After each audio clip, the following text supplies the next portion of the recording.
그 역겨운 얼굴 당장 치워! 차가운 한마디가 심장을 갈기갈기 찢었습니다.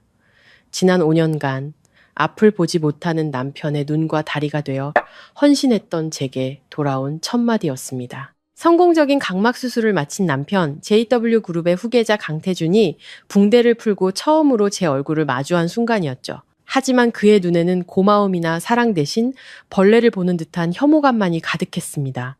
내까짓게 감히 내 아내 행세를 해? 당장 이혼 서류에 도장 찍고 뱃속의 그 애도 깨끗이 지워. 내 고귀한 핏줄이 너 같은 사기꾼 뱃속에서 나오는 건 절대 용납 못해. 하지만 강태준은 꿈에도 몰랐습니다. 제 뱃속의 아이가 자신의 아이가 아닌 대한민국을 쥐고 흔드는 YS그룹 권지혁 회장의 유일한 핏줄이라는 것을 이제 곧 남자의 잔인한 배신은 상상조차 할 수 없는 처절한 후회와 파멸이 되어 돌아올 것입니다. 그녀의 통쾌한 복수극이 궁금하시다면 지금 바로 마음정거장 채널 구독과 좋아요를 눌러주세요. 여러분의 응원이 그녀에게 큰 힘이 됩니다. 그날은 유난히 비가 많이 내리는 날이었습니다. 저는 고급스러운 벨벳 소파에 웅크리고 앉아 두 손을 깍지 낀 채 맞은편의 남자를 뚫어지게 쳐다봤습니다. 손가락 마디마디가 저려왔지만 그보다 더한 긴장감이 온몸을 짓눌렀습니다. 오늘은 지난 5년 중 가장 중요한 날, 제 남편 태준이 각막 수술 후 붕대를 푸는 날이었습니다. 주치의가 조심스럽게 하얀 붕대를 한 겹 한 겹 풀어냈습니다. 공간은 제 심장 소리가 고막을 찢을 듯 울릴 정도로 고요했습니다. 5년 전, 끔찍한 교통사고로 태준은 두 눈의 빛과 두 다리의 자유를 잃었습니다. 오만하리만치 자신감 넘치던 재벌 3세는 한순간에 어둠과 절망 속에 갇힌 장애인이 되었죠. 그 5년 동안 저는 그의 눈이었고 그의 지팡이였으며 그가 고통에 신음할 때마다 숟가락으로 죽을 떠먹이고 땀을 닦아준 유일한 사람이었습니다. 저는 이 순간을 얼마나 기다렸는지 모릅니다. 처음으로 아내의 얼굴을 보게 된 남편의 눈에 담길 따스한 사랑을 그토록 꿈꿔왔습니다. 마지막 붕대가 떨어져 나갔습니다. 태준은 천천히 눈을 떴습니다. 칠흑같이 검은 그의 눈동자가 화려한 샹들리에 불빛에 익숙지 않은 듯 가늘어졌습니다. 저는 숨을 죽인 채 조심스럽게 그에게 다가갔습니다. 목소리가 감격에 차 떨려 나왔습니다. 태준 씨, 저 보여요? 저 유리예요. 태준은 저를 돌아봤습니다. 하지만 제 기대와는 달리 그의 눈에는 온기라고는 찾아볼 수 없었습니다. 오직 차가운 경멸과 숨기지 않는 혐오감 뿐이었죠. 그는 마치 하자 있는 상품을 감정하듯 제 머리부터 발끝까지 훑어보더니 테이블 위에 있던 서류 뭉치를 제 얼굴에 집어 던졌습니다. 하얀 종이들이 비극적인 눈송이처럼 차가운 대리석 바닥 위로 흩어졌습니다. 그의 목소리는 낮고 거칠었지만 칼날처럼 날카롭게 제 심장을 도려냈습니다. 네가 감히 유나의 목소리를 흉내내고 그 애가 좋아하던 향수를 뿌리면은 평생 날 속일 수 있을 줄 알았나? 이 가짜 사기꾼! 저는 그 자리에 얼어붙었습니다. 마치 얼음물을 뒤집어 쓴 듯 온몸이 굳어버렸죠. 그는 알고 있었습니다. 제가 그의 진짜 아내 서유나가 아니라는 것을, 제가 그의 이복 동생 서율이라는 것을. 태준 씨, 일부러 속이려던 게 아니에요. 5년 전 아버지가 억지로. 닥쳐. 태준은 제 말을 잘라버렸습니다. 그는 벌떡 일어섰습니다. 아직 걸음걸이는 조금 불편해 보였지만 사람을 압도하는 기세는 여전했습니다. 그는 창가로 다가가 쏟아지는 비를 바라보며 잔인하리만치 차가운 목소리로 말했습니다. 넌 고작 술집 여자의 딸일 뿐이야. 어떻게 감히 우리 강씨 집안에 발을 들여? 지난 5년간 네 보살핌을 받은 건 널 유나라고 생각했기 때문이야. 이제 내 눈은 멀쩡해졌고 유나도 돌아왔어. 네가 더 이상 여기 있을 가치가 있다고 생각해? 그의 말 한마디 한마디가 비수가 되어 제 자존심에 박혔습니다. 5년의 청춘, 5년의 헌신과 희생의 대가는 결국 가짜라는 두 글자와 경멸뿐이었습니다. 태준은 다시 저를 돌아봤습니다. 그의 날카로운 시선이 제 아랫배에 멈췄습니다. 그곳에는 이제 막 싹트기 시작한 작은 생명이 자라고 있었습니다. 대를 이어야 한다며 시어머니께서 강제로 진행시킨 시험관 시술의 결과였죠. 그는 비웃으며 제 심장을 택게 할 한마디를 내뱉었습니다. 이혼 서류에 도장 찍어. 그리고 뱃속에 있는 그거 당장 처리해. 우리 강씨 집안의 고귀한 피가 너 같은 사기꾼 배에서 나오는 꼴은 못 보니까 유나가 이 아이의 존재를 알면은 슬퍼할 거야. 저는 믿을 수 없다는 듯 고개를 들었습니다. 그의 아이였습니다. 그 어둡고 절망적인 시간 속에서 그토록 기다렸던 그의 피부치였습니다. 그런데 이제 와서 다른 여자 때문에 그 아이의 존재 자체를 부정하려 하는 것입니다. 저는 떨리는 손으로 배를 감싸 안으며 목이 메어 말했습니다. 태준 씨, 아이는 죄가 없잖아요. 제가 밉더라도 이 아이는 태준 씨 아이잖아요. 내 아이? 태준은 비웃으며 제게 다가왔습니다. 그는 허리를 숙여 제 얼굴에 바싹 다가와 도끼 어린 말을 속삭였습니다. 나한테는 유나가 낳은 아이만이 내 아이야. 네 뱃속에 있는 건 지워버려야 할 의학적 실수일 뿐이라고.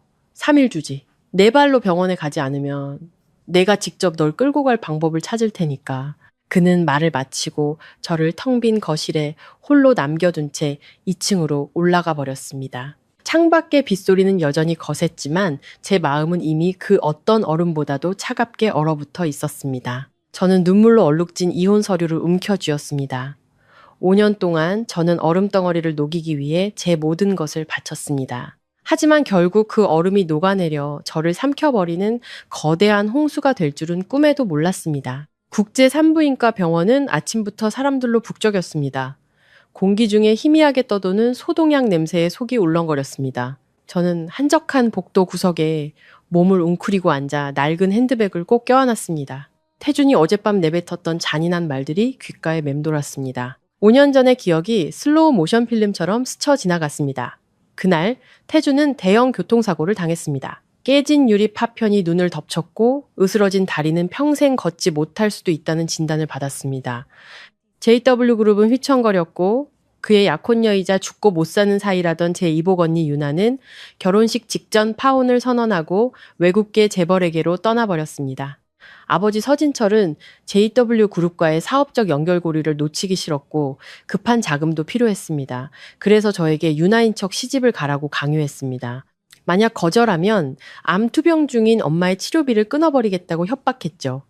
엄마를 살려야 한다는 생각, 그리고 아주 오래전부터 집에 드나들던 태준을 남몰래 마음에 품고 있었던 저는 결국 눈물을 머금고 웨딩드레스를 입었습니다. 그렇게 대역 인생이 시작되었습니다. 지난 5년간 저는 유나처럼 나긋나긋하게 말하는 법을 배우고 그녀가 좋아하던 진한 장미 향수를 뿌렸습니다. 그 향수 냄새에 알레르기가 있어 하루 종일 기침을 하면서도 말이죠. 진심은 언젠가 통할 거라고 믿었습니다. 하지만 그건 제 착각이었습니다. 태준의 눈에 저는 그저 그림자, 편리한 간병 도구에 불과했습니다. 서유리님, 302호 진료실로 들어오세요. 스피커에서 흘러나오는 제 이름이 저를 현실로 돌려놓았습니다. 저는 깊게 숨을 들이마시고 눈물을 닦아낸 뒤 진료실로 들어섰습니다. 저를 맞아준 사람은 산부인과 과장이자 돌아가신 어머니의 오랜 친구분이셨던 김 원장님이었습니다. 그는 걱정스러운 눈빛으로 저를 바라봤습니다. 그의 손에는 방금 출력된 검사 결과지가 들려 있었습니다. 원장님은 생각에 잠긴 듯 손가락으로 책상을 가볍게 두드렸습니다. 원장님, 제 아이는 건강한가요? 저는 불안한 마음에 물으며 무의식적으로 아직 평평한 아랫배를 쓸어내렸습니다.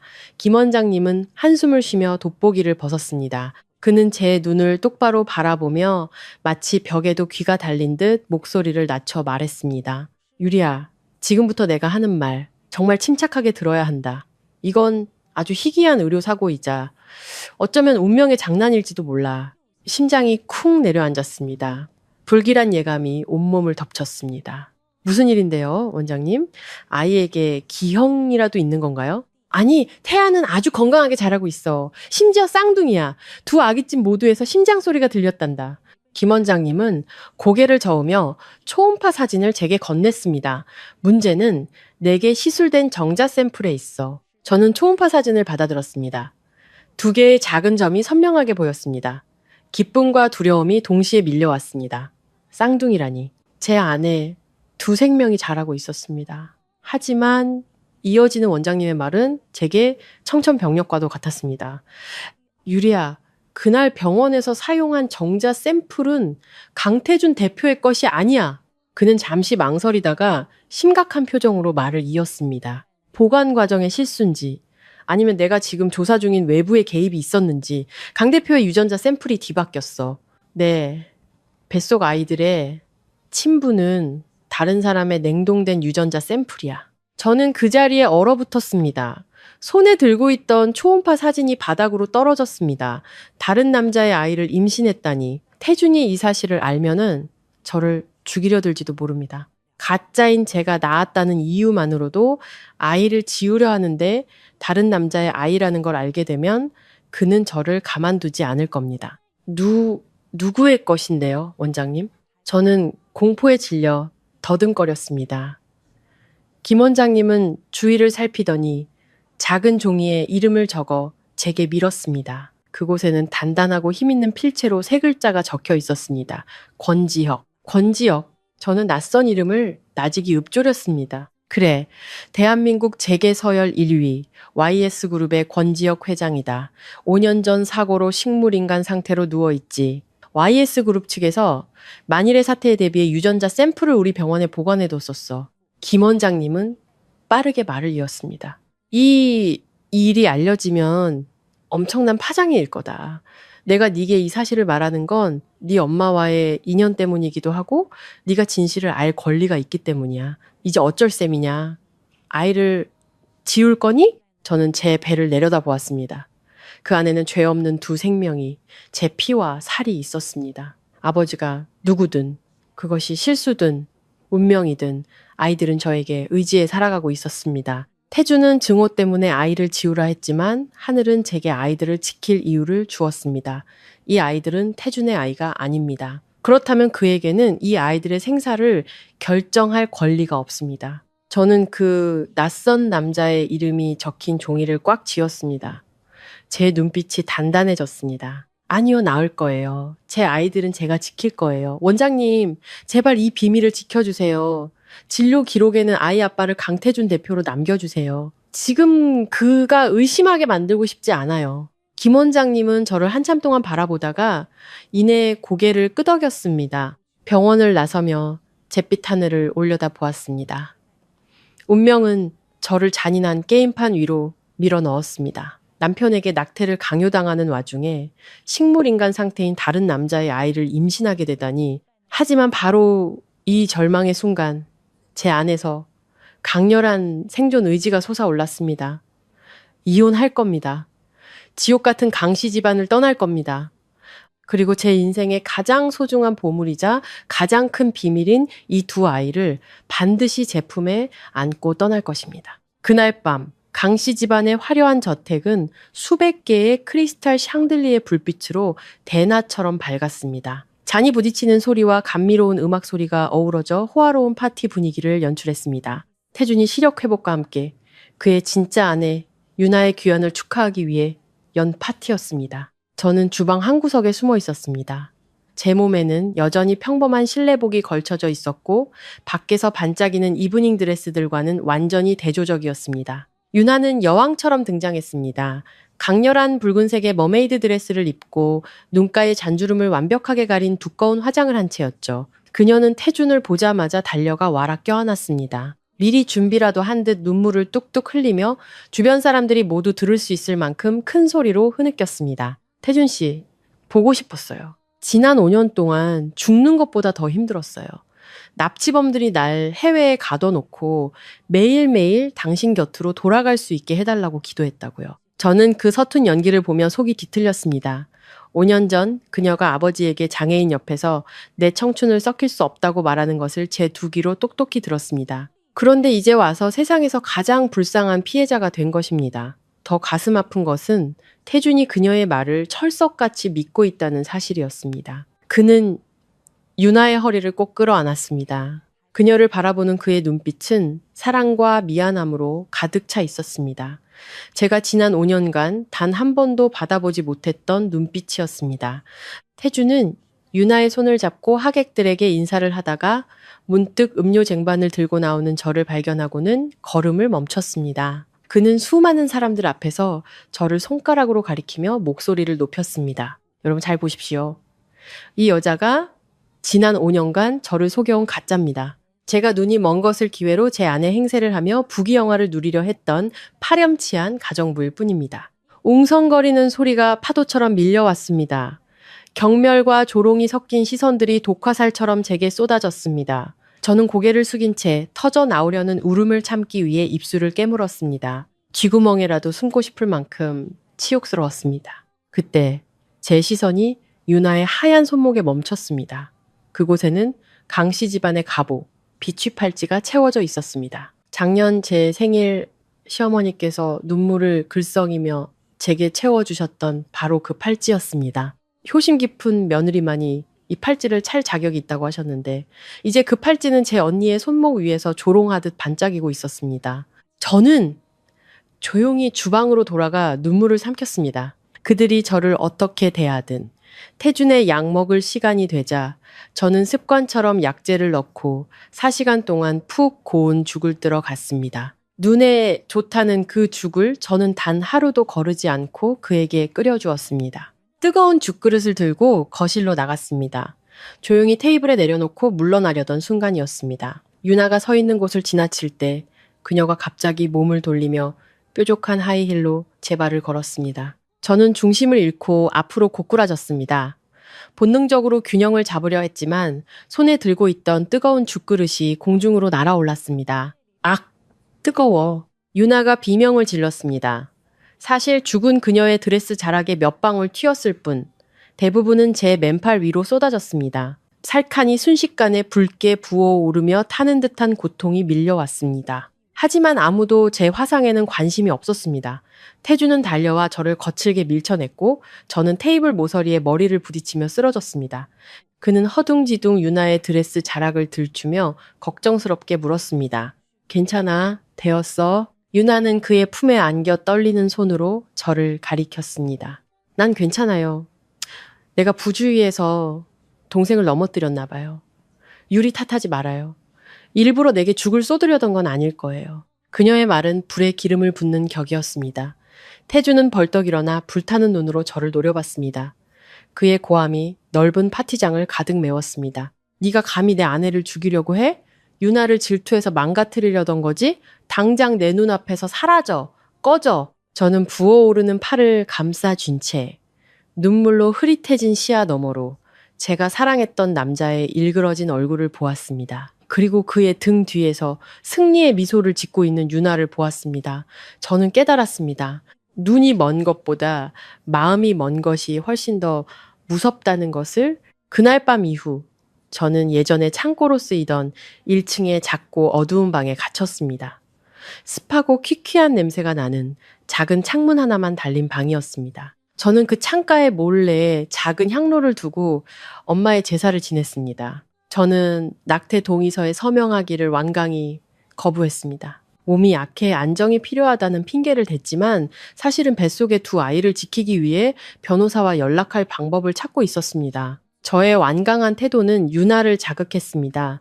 그녀는 갓 되찾은 사모님 자리가 흔들릴까봐 두려워했습니다. 제가 아이를 낳기라도 하면은 모든 것이 끝장이라고 생각했겠죠. 태준이 며칠간 지방으로 출장을 간 사이 유나는 한 번도 본 적 없는 흉악한 얼굴로 제 방에 들이닥쳤습니다. 그녀는 방 안을 둘러보다가 제가 뜨개질하던 아기 옷을 발견하고는 달려들어 가위로 조각조각 잘라버렸습니다. 이 천한 것! 누가 내까짓게 재수 없는 걸 낳으라고 허락했어? 이따위 배로 태준 씨를 붙잡을 수 있을 거라고 생각해? 이 집의 주인은 나야. 저는 산산조각 난 털실 조각들을 걸어모으며 눈물을 흘렸습니다. 언니 미쳤어? 이건 내 아이들 옷이야. 언니는 모든 걸 가졌잖아. 왜 우리 모자를 가만두지 않는 거야? 가만둬? 유나는 비웃었습니다. 네가 이 집에 있는 한 난 불안해서 못 살아. 너나 네 애미나 똑같아. 남의 남자 꼬시는 데는 선수지. 그녀는 말을 마치고 제가 엄마의 간이 제사상에 켜둔 작은 등잔을 발로 찼습니다. 등잔이 넘어지면서 기름이 흘러나왔고 타다 남은 향불과 만나 순식간에 불길이 치솟았습니다. 불은 낡은 커튼으로 옮겨부터 맹렬하게 타오르기 시작했습니다. 불이야 불. 저는 비명을 지르며 불을 끄려 했지만 불길은 이미 유일한 출구를 막아선 뒤였습니다. 문가에 서 있던 유나는 공포에 질렸지만 저를 돕는 대신 밖으로 뛰쳐나가 문을 쾅 닫고 밖에서 빗장을 걸어버렸습니다. 살려주세요. 누구 없어요? 불이야. 저는 절망적으로 문을 두드렸습니다. 매캐한 연기가 코를 찔러 기침이 터져 나왔습니다. 저는 급히 얇은 담요를 집어 화장실로 달려가 물에 흠뻑 적셨습니다. 그리고 담요를 뒤집어 쓴 채 불길에서 가장 먼 구석에 웅크렸습니다. 바로 그때 익숙한 자동차 소리가 들렸습니다. 태준이 돌아온 것입니다. 희망이 보였습니다. 저는 그의 발소리와 고함 소리를 들었습니다. 이게 다 무슨 일이야? 왜 연기가 나? 태준 씨, 살려주세요. 저 여기 있어요. 저는 연기 때문에 갈라진 목소리로 소리쳤습니다. 하지만 제게 돌아온 것은 밖에서 들려오는 유나의 흐느낌이었습니다. 오빠, 살려줘요. 무서워요. 유리가 미쳤나 봐요. 방에 불을 지르고 날 죽이려고 했어요. 저는 그 자리에 얼어붙었습니다. 불길에 달궈진 문틈으로 태준이 달려오는 것이 보였습니다. 하지만 그는 제가 갇힌 문 쪽은 쳐다보지도 않고 안전한 복도에서 기침 몇 번 하는 유나에게로 달려갔습니다. 그는 그녀를 번쩍 안아들며 걱정스럽게 말했습니다. 괜찮아? 어서 나가자. 유리는요, 유나가 약한 척 안쪽을 가리켰습니다. 태준은 연기가 피어오르는 문을 차갑게 쳐다보며 잔인하게 말했습니다. 내버려둬. 자기가 저지른 일이야. 너와 네가 더 중요해. 그는 그대로 몸을 돌려 유나를 안고 위험한 곳을 빠져나갔습니다. 불길 속에서 절규하는 저를 내버려둔 채 그 순간 제 심장은 산산조각 났습니다. 제가 세상의 전부라 여겼던 남자, 제 인생을 바쳐 돌보려 했던 남자가 다른 여자의 서툰 거짓말 한마디에 저를 불길 속에 버리고 떠난 것입니다. 저는 젖은 담요를 꽉 움켜쥐었습니다. 눈물이 땀과 뒤섞여 뺨을 타고 흘러내렸습니다. 여기서 죽을 수는 없습니다. 제게는 두 아이가 있습니다. 살아야 합니다. 엄마의 초인적인 힘으로 저는 나무 의자를 들어 뒤쪽에 작은 창문을 부쉈습니다.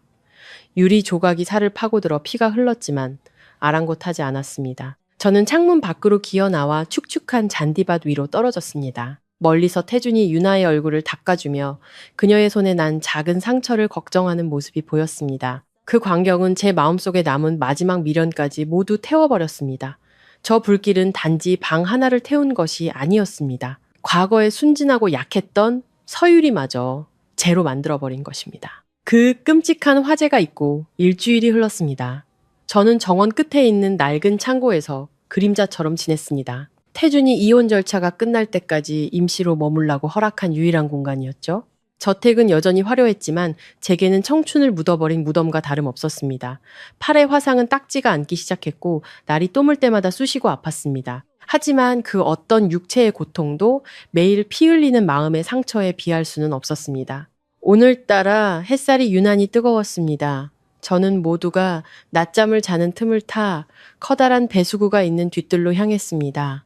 며칠 전 불에 탄 잿더미 속에서 혹시라도 엄마의 유품을 찾을 수 있을까 하는 신락 같은 희망 때문이었습니다. 엄마의 사진과 작은 유골함이 들어있는 쇠상자, 그것은 제게 남은 유일한 정신적 지주였습니다. 배수구 근처에 다다랐을 때 저는 익숙한 유나의 뒷모습을 보고 그 자리에 얼어붙었습니다. 그녀는 시커먼 배수구 앞에 서서 손에는 익숙한 갈색 유골함을 들고 있었습니다. 엄마의 유골함이었습니다. 심장이 ඈ는 것 같았습니다. 피가 머리끝까지 솟구쳤습니다. 언니 지금 뭐 하는 거야? 당장 이리 내! 저는 상처 입은 짐승처럼 소리치며 유나에게 달려들었습니다. 유나는 깜짝 놀라 돌아봤지만 두려워하는 기색 없이 잔인한 미소를 지었습니다. 그녀는 유골함을 높이 쳐들며 칼날 같은 목소리로 말했습니다. 아, 마침 잘 왔네. 이 집 쓰레기 좀 치우려던 참이었거든. 네. 애미는 살아서도 남의 가정 파탄내더니 죽어서도 이 더러운 하수구 물 따라 흘러가는 게 딱 어울리지. 안 돼. 제발 내가 잘못했어. 언니. 저는 절망적으로 무릎을 꿇고 애원했습니다. 날 때려도 좋고 욕해도 좋아. 제발 우리 엄마는 건드리지 마. 하지만 유나는 눈 하나 깜짝하지 않았습니다. 그녀는 유골함을 기울여 배수구 아래로 쏟아부었습니다. 하얀 뼈가루, 평생을 고생만 하시다 가신 우리 엄마의 마지막 흔적이 시커먼 오물 속으로 흩어져 사라졌습니다. 안 돼. 제 비명이 고요한 정원을 갈랐습니다. 저는 미친 듯이 유나에게 달려들어 그녀의 머리채를 잡고 그 가식적인 얼굴을 할퀴었습니다. 태어나서 처음으로 이렇게 격렬하게 저항했습니다. 더 이상 순종적인 동생은 없었습니다. 오직 엄마의 마지막 존엄을 지키려는 딸만이 존재할 뿐이었습니다. 악! 이거 놔. 이 미친년아. 유나는 비명을 지르며 저를 밀쳐내려 했지만 증오심은 저를 강하게 만들었습니다. 유골함이 바닥에 떨어져 산산조각 났습니다. 그만둬. 바로 그때 태준이 2명의 건장한 경호원과 함께 나타났습니다. 그는 머리가 헝클어지고 얼굴에 피 맺힌 상처가 난 유나를 보자마자 표정이 굳어졌습니다. 저것들 잡아. 정신 차리게 좀 패줘. 태준은 묻지도 따지지도 않고 냉정하게 명령했습니다. 경호원들은 즉시 달려들어 저를 유나에게서 떼어냈습니다. 한 명이 제 몸을 걷어찼습니다. 저는 본능적으로 몸을 웅크려 뱃속의 아이들을 보호했습니다. 등과 어깨로 쏟아지는 주먹과 발길질을 묵묵히 받아냈습니다. 오빠, 전현 죽여줘. 날 죽이려고 했어. 죽은 사람 뼈가루까지 가져와서 이 집에 저주를 내리려고 했다고 유나는 울부짖으며 거짓말을 늘어놓았습니다. 태주는 바닥에 쓰러져 피를 흘리는 저를 보았지만 그의 눈에는 동정심이라고는 없었습니다. 그는 다가와 번쩍이는 구두 끝으로 제 턱을 들어올리며 잔인하게 말했습니다. 네가 감히 내 집에서 유나를 건드려? 서유리, 죽고 싶어서 환장했나? 저는 부어오른 눈으로 그를 올려다 보았습니다. 제 목숨보다 사랑했던 남자를. 하지만 이제 짓밟힌 엄마의 영혼 앞에서 제 마음속에는 오직 불타는 증오만이 남았습니다. 저는 그의 구두 옆에 피 섞인 침을 뱉으며 비웃었습니다. 강태준, 당신은 눈만 먼 게 아니라 마음까지 멀었군. 오늘 당신들이 나한테 한 짓, 훗날 내가 100배, 1000배로 갚아줄 테니 기대해. 태준은 제 불타는 눈빛에 순간 움찔했습니다. 하지만 그의 오만함은 분노를 더욱 부채질했습니다. 그는 경호원들을 향해 이를 갈며 말했습니다. 전현 가둬. 내일 아침 바로 병원으로 끌고 가. 뱃속에 그 꼴도 보기 싫으니까. 저는 질질 끌려가면서도 깨진 유골함 조각과 엄마의 뼈가루를 삼켜버린 시커먼 하수구에서 눈을 떼지 못했습니다. 육체의 고통은 이미 느껴지지 않았습니다. 오직 뼈에 사무치는 원한만이 남았습니다. 엄마, 미안해요. 불효녀를 용서하세요. 하지만 맹세할게요. 저놈들에게 반드시 죗값을 치르게 할게요. 다음 날 새벽 창고문이 거칠게 열렸습니다. 어제의 그 경호원들이 험악한 얼굴로 들어왔고 그 뒤를 유나가 배를 감싸준 채 따랐습니다. 뻔한 연기였죠. 문가에는 검은 정장을 입은 태준이 서 있었습니다. 가자. 의사가 기다린다. 태준은 감정 없는 목소리로 말했습니다. 저는 집더미 위에 조용히 앉아 배를 감쌌습니다. 지금 애원하거나 저항하는 것은 무의미했습니다. 상처 입은 임산부의 힘으로는 저들을 이길 수 없었습니다. 저는 조용히 일어나 구겨진 옷을 바로잡고 고개를 든 채 밖으로 나섰습니다. 가야 한다면 가장 당당한 모습으로 갈 것입니다. 더 이상 그들에게 비굴한 모습을 보이지 않을 것입니다. 상류층의 은밀한 문제들을 처리해주기로 유명한 개인 병원으로 향하는 차 안, 공기는 숨막힐 듯 무거웠습니다. 유나는 조수석에 앉아 의기양양한 눈으로 저를 쳐다보며 가끔 신음소리를 냈습니다. 오빠, 배가 너무 아파요. 어제 유리가 밀어서 그런가 봐요. 나중에 우리 아기 낳는데 문제 생기면 어떡하죠? 태주는 운전을 하며 그녀의 손을 잡고 위로했습니다. 걱정 마. 이 일 처리하고 바로 종합검진 받게 해줄게. 아무도 널 해치지 못해. 그 말을 듣고 저는 실소를 터뜨렸습니다. 제 웃음소리가 좁은 차 안에 건조하게 울려 퍼졌습니다. 뭐가 웃기지? 미쳤어? 태준이 백미러로 저를 쏘아봤습니다. 저는 거울 속 그의 눈을 똑바로 마주하며 담담하게 말했습니다. 당신이 너무 불쌍해서 웃음이 나네요, 강태준 씨. 당신은 지금 독사를 지키기 위해 당신의 피부치를 죽이러 가는 길이잖아요. 당신이 이 게임의 주인 같아요? 아니요. 당신은 그냥 꼭두각시일 뿐이에요. 입 닥쳐. 태준의 고함에 차가 휘청거렸습니다. 제 입은 막을 수 있겠죠. 제 아이도 죽일 수 있겠죠. 하지만 이 말만은 기억하세요. 인과응보는 반드시 찾아옵니다. 오늘 당신이 제 아이의 삶을 빼앗는다면 훗날 당신은 무릎 꿇고 용서를 빌어도 받지 못할 겁니다. 이 업보, 당신이 평생 짊어지게 될 거예요. 저의 저주 섞인 말에 차 안의 공기는 얼음장처럼 차가워졌습니다. 차가 멈춘 곳은 인적 드문 골목 안쪽에 위치한 하얀 건물이었습니다. 저는 두 남자에게 끌려 안으로 들어갔습니다. 코를 찌르는 알코올 냄새에 속이 울렁거렸습니다. 저는 차가운 수술실로 밀쳐졌습니다. 중년의 의사는 마스크로 얼굴을 가린 채 저를 도마 위에 고깃덩어리처럼 쳐다봤습니다. 2명의 간호사가 저를 수술대 위에 눕히고 가죽끈으로 사지를 묶었습니다. 나! 당신들! 이럴 권리 없어! 저는 절망적으로 발버둥 쳤습니다. 내 아이는 살아있단 말이야. 당신들은 의사야. 아니면 도살자야. 의료기구가 부딪히는 소리가 섬뜩하게 들렸습니다.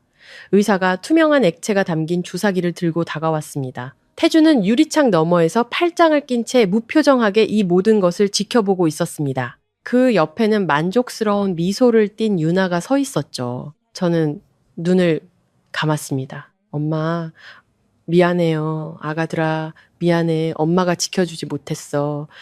의사가 주사기를 들고 다가오는 순간 쾅! 하는 굉음과 함께 수술실 문이 부서지듯 열렸습니다. 검은 정장을 입은 남자들이 순식간에 들이닥쳐 의사와 간호사들을 제압했습니다. 그리고 그들 앞에는 숨 막힐 듯한 기품을 지닌 한 중년 여인이 서 있었습니다. 그녀는 짙은 남색의 고급스러운 옷을 입고 단정하게 올린 머리를 하고 있었습니다. 위험 있는 얼굴이었지만 눈에는 깊은 걱정이 서려 있었죠. 그녀는 방안을 훑어보다가 수술대 위에 웅크리고 있는 제게 시선이 멈췄습니다. 당신들 누구야? 여긴 왜 멋대로 들어와? 이건 우리 집안일이야. 태준이 당황하며 그녀 앞을 막아섰습니다. 집안일? 여인은 차갑게 웃으며 태준 앞으로 다가섰습니다. 그녀는 다짜고짜 손을 들어 그의 뺨을 세차게 후려쳤습니다. 짝 하는 소리가 수술실을 울렸습니다. 네가 뭔데 감히 우리 YS그룹의 손주에게 손을 대? 돈 몇 푼 있다고 사람 목숨을 마음대로 할 수 있을 줄 알아? 태준은 뺨을 감싸준 채 충격에 빠진 눈으로 그녀를 바라봤습니다. 무슨 말씀이십니까? YS그룹 손주라니요? 저 여자 뱃속의 아이는 입 닥쳐. 여인은 그의 말을 잘랐습니다. 저 아이는 내 아들 권지혁의 핏줄이다. 오늘 저 아이와 산모에게 머리카락 하나라도 잘못됐다면 니까지 JW그룹은 오늘로 끝이었어. 저는 이제 수술대 위에서 멍하니 그 광경을 바라봤습니다. 저분이 윤 여사님? 김 원장님이 말했던 권지혁 회장의 어머니? 그녀가 저와 제 아이들을 구하러 온 것입니다. 안도감에 정신이 아득해졌습니다. 윤희수 여사는 경호원들에게 명령했습니다. 당장 저분 끈을 풀고 차로 모셔 주치의도 대기시켜 건강 상태부터 확인해. 저는 부축을 받아 일어섰습니다. 힘이 하나도 들어가지 않았죠. 태준 옆을 지나칠 때 그는 돌처럼 굳어 저와 제 배를 번갈아 쳐다봤습니다. 그의 눈에는 의심과 혼란이 가득했습니다. 아마 제가 바람이라도 피운 줄 알았겠죠. 하지만 해명하고 싶지 않았습니다. 유나는 벽구석에 숨어 공포에 질린 채 윤 여사님을 바라보고 있었습니다. 윤 여사님은 그녀를 경멸하듯 쳐다본 뒤 태준에게 마지막 말을 남기고 떠났습니다. 오늘 내가 제때 온 걸 다행으로 알아. 아니었다면 넌 평생 후회하게 됐을 테니. 지금부터 서유리 씨는 우리 YS그룹 사람이다. 다시는 얼씬도 하지 마. 차가 출발하고 저는 가죽 시트에 몸을 기댄 채 하염없이 눈물을 흘렸습니다. 살았습니다. 제 아이들이 살았습니다. 옆에 앉은 윤 여사님께서 제 손을 따뜻하게 잡아주셨습니다. 고생 많았다, 얘야. 이제 걱정 마라. 내가 있으니 아무도 너희 모자를 해치지 못할 게다. 내가 있다는 그 말이 낯설지만 너무나도 든든하게 들려왔습니다. 저는 그 온기 속에서 지난 5년간 처음으로 안심하며 잠이 들었습니다. 저는 햇살이 가득한 넓은 방에서 눈을 떴습니다. 창밖에서는 새소리가 들리고 하얀 커튼이 바람에 부드럽게 흩날렸습니다. 이곳은 지독하게 답답했던 강씨 집안과는 다른 평화로운 공간이었습니다. 윤 여사님께서 따뜻한 전복죽을 들고 들어오셨습니다. 일어났구나. 이틀 내내 잠만 자더구나. 어서 이거 먹고 기운 차리렴. 저는 감사한 마음에 눈물이 핑 돌았습니다. 감사합니다, 회장님. 저와 아이들 목숨을 구해주셨어요. 윤 여사님은 제 옆에 앉아 슬픈 눈으로 먼 곳을 바라봤습니다. 회장님이라니. 그냥 어머니라고 부르렴. 사실 네 뱃속 아이는 내가 계획한 일이란다. 저는 숟가락을 든 채 굳어버렸습니다. 윤 여사님은 한숨을 쉬며 모든 사실을 털어놓으셨습니다. 5년 전 아들 지혁이 사고로 식물인간이 되자 대가 끊길 것을 두려워한 그녀는 몰래 아들의 유전자를 보관했다고 합니다. 그러다 병원에 샘플이 뒤바뀌는 사고가 생겼다는 걸 알게 되었고 불행한 결혼 생활을 하는 저를 눈여겨보던 차에 몰래 태준의 샘플을 지역의 것으로 바꿔치기 했다는 것이었습니다. 내 아들을 위해 너의 인생을 마음대로 결정해서 미안하다. 하지만 어쩔 수가 없었어. 지혁이가 저렇게 누워만 있는데 저는 그녀의 손등에 제 손을 포겠습니다. 어머니, 그런 말씀 마세요. 어머니가 아니었다면 저와 아이들은 이미 이 세상 사람이 아니었을 거예요. 평생 이 은혜 셔치지 않겠습니다. 윤 여사님은 눈물을 닦으며 미소 지었습니다. 지혁이가 널 보고 싶어 한단다. 그애 깨어났어. 깨어났다고요? 저는 깜짝 놀랐습니다. 5년 동안 식물인간이었다던 YS그룹 회장이 저는 지혁의 방으로 안내받았습니다. 그는 휠체어에 앉아 창밖을 보고 있었습니다. 인기척을 느끼고 돌아선 그의 얼굴은 조각처럼 잘생겼지만 얼음장처럼 차가웠습니다. 그의 눈빛은 짙고 날카로웠습니다. 오랜 시간 누워있던 사람의 눈이 아니었죠. 서유리 씨, 그의 낮고 힘있는 목소리가 울렸습니다. 네, 안녕하세요. 지혁은 제게 맞은편 의자에 앉으라는 신호를 보냈습니다. 그는 마치 사업 협상을 하듯 담담하게 말했습니다. 나는 2주 전에 깨어났소. 그동안 혼수 상태인 척했던 건 그룹 내 배신자들을 쫓아내기 위해서였지. 아이에 대한 이야기는 어머니께 다 들었소. 당신은 아이를 낳고 당신을 해친 자들에게 복수할 안식처가 필요하고 나는 어머니를 안심시키고 내 자리를 노리는 적들을 막아줄 명목상의 아내가 필요하오. 우리 거래를 합시다. 저는 그의 솔직함에 놀랐습니다. 사랑이나 책임이 아닌 철저한 이익관계. 하지만 지금 제게 가장 필요한 것이 바로 그것이었습니다. 어떤 거래죠? 당신은 여기서 내 명목상의 아내로 지내시오. 나와 아이들은 내가 책임지고 지켜주겠소. 대신 당신은 완벽한 며느리이자 아내 역할을 연기해야 하오. 아이를 낳은 뒤 당신이 떠나고 싶다면 충분한 보상금을 주겠소. 하지만 아이는 YS그룹의 후계자로 남아야 하오. 제게는 다른 선택지가 없었습니다. 강 씨 집으로 돌아가는 것은 죽음뿐이었습니다. 이곳에 남으면 적어도 제 아이들은 안전하고 YS그룹의 힘을 빌려 엄마의 원한을 갚을 수도 있었습니다. 좋아요. 하지만 조건이 있어요. 나중에 아이들을 만나는 걸 막지 말아주세요. 그리고 저와 엄마를 해친 자들에게 죗값을 치르게 도와주세요. 지혁은 드물게 입꼬리를 올리며 웃었습니다.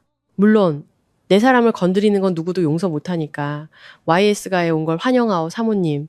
서울 평창동의 대저택에서 시작된 제 새로운 삶은 꿈을 꾸는 것처럼 평화로웠습니다. 더 이상 고함 소리도 경멸의 눈빛도 고된 집안일도 없었습니다. 저는 진짜 사모님 대접을 받았습니다. 명목상의 남편 지혁은 겉으로는 차가웠지만 놀랄 만큼 세심했습니다. 귀한 보양식과 신선한 수입 과일들을 보내왔고 제가 잡지에서 본 인부복을 다음날 옷장에 걸어두기도 했습니다. 그는 말없이 행동으로 보여주는 사람이었습니다. 어느 비오는 밤, 저는 다리에 심한 쥐가 나 신음했습니다. 배가 불러와 혼자서는 다리를 주무르기도 힘들었죠.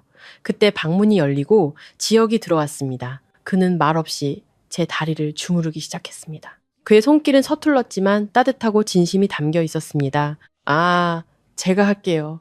피곤하실 텐데 주무세요. 가만히 있어. 임산부들은 원래 이런다고 어머니가 그러셨소? 당신이 아프면 내 아이도 잠을 설쳐.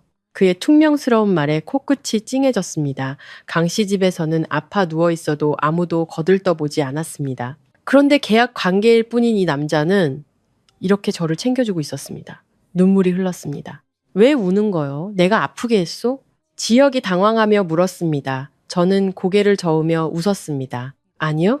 그냥 누군가 저를 위해 이렇게 해준 게 처음이라서요. 고마워요, 지혁 씨. 지혁은 잠시 저를 바라보다가 부드러워진 눈빛으로 말했습니다. 울지 마시오. 임산부가 울면 아이가 슬프게 태어난다고 하더군.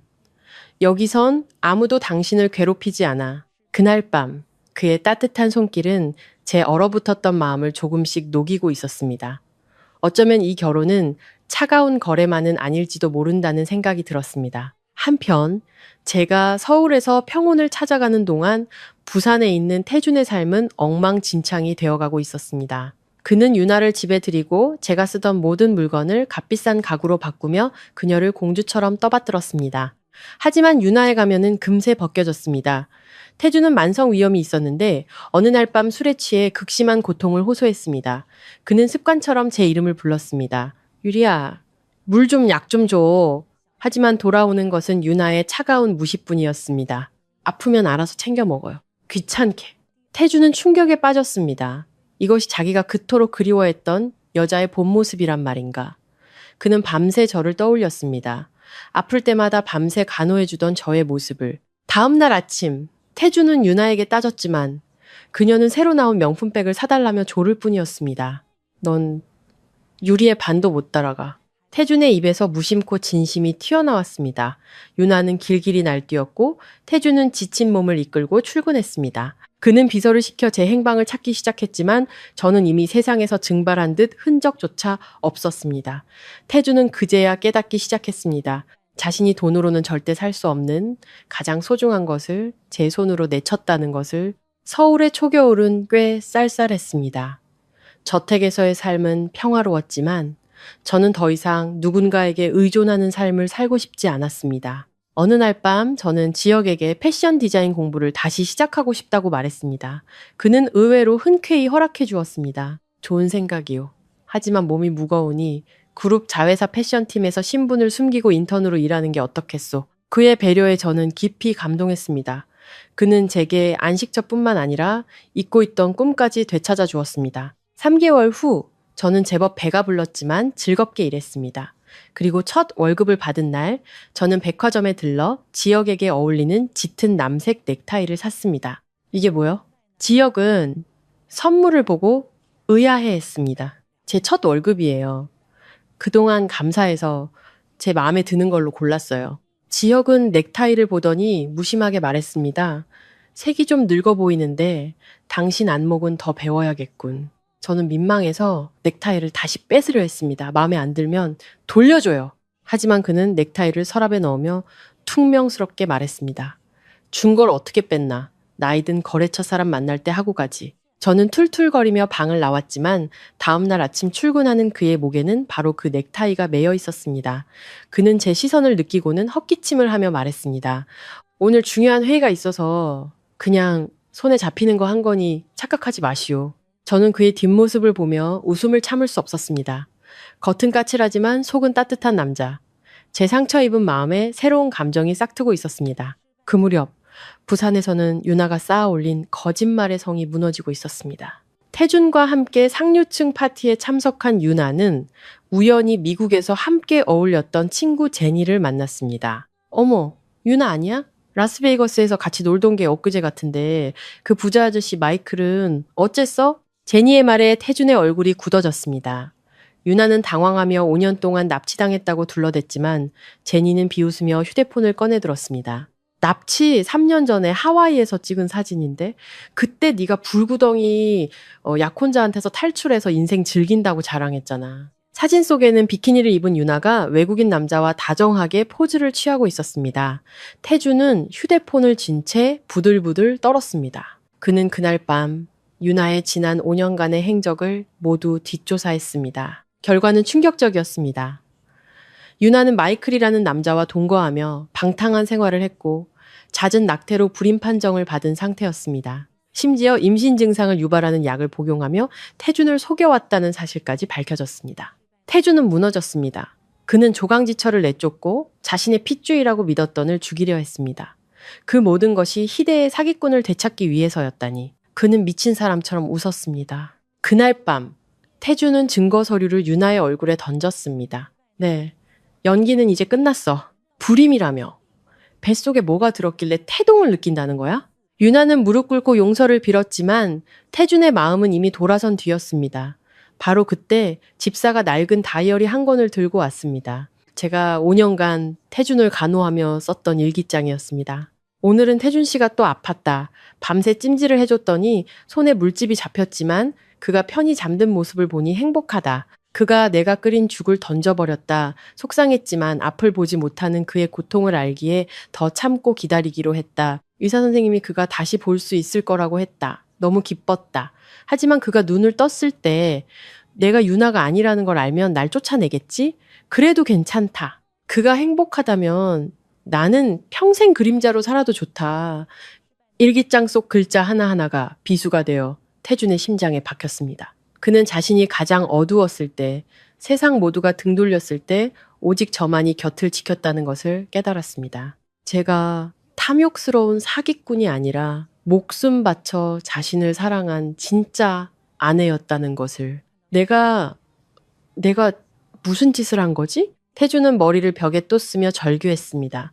그의 울음소리가 텅 빈 저택을 울렸지만 이미 엎질러진 물이었습니다. 어느덧 시간이 흘러 지혁이 제게 청혼했습니다. 그는 화려한 레스토랑에서 무릎을 꿇고 다이아몬드 반지를 내밀었습니다. 서유리 씨, 우리의 시작은 계약이었지만 당신은 내게 유일한 사랑이 되었소.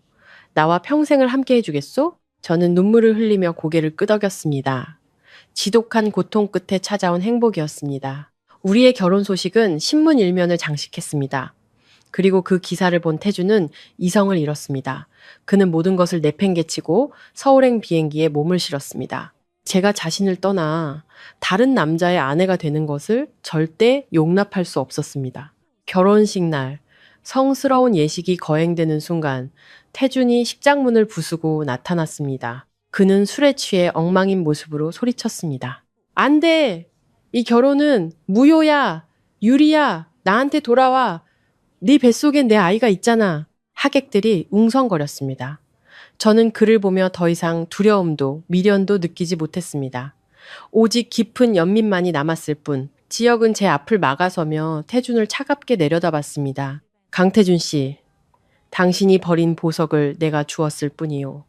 이제 이 사람은 내 아내고 당신은 그저 끔찍한 과거일 뿐이요. 저는 지혁의 곁에 서서 마이크를 잡았습니다. 강태준 씨, 당신이 절 수술대에 눕혔을 때 우리 인연은 끝났어요. 돌아가세요. 마지막 남은 자존심마저 버리지 마시고요. 태주는 경호원들에게 끌려나가면서도 절망적으로 소리쳤습니다. 그날 오후 윤 여사님께서 호텔 맞은편 카페에서 농성 중인 태준을 찾아갔습니다. 그녀는 말없이 서류 봉투 하나를 내밀었습니다. 그 안에는 유전자 검사 결과지가 들어있었습니다. 친자관계 성립 확률 99. 99%. 태주는 종이를 쥔 채 온몸을 떨었습니다. 이게 어떻게 된 아이가, 그래. 유리가 가진 아이는 쌍둥이고 내 아들 권지혁의 아이들이다. 넌 처음부터 아버지인 적도 없었어. 하늘이 네게서 그 자격을 빼앗은 게지. 감히 내 손주들을 죽이려 한 대가를 톡톡히 치르게 될 거다. 태주는 그 자리에 주저앉았습니다. 자신이 아내와 아이를 빼앗긴 게 아니었습니다. 애초에 아무것도 가진 게 없었던 겁니다. 그는 미친 사람처럼 웃기 시작했습니다. 자신의 어리석음과 잔인함에 대한 조소였습니다. 몇 달 후 저는 예쁜 쌍둥이 남매를 낳았습니다. 아들의 이름은 지민, 딸의 이름은 지아라고 지었습니다.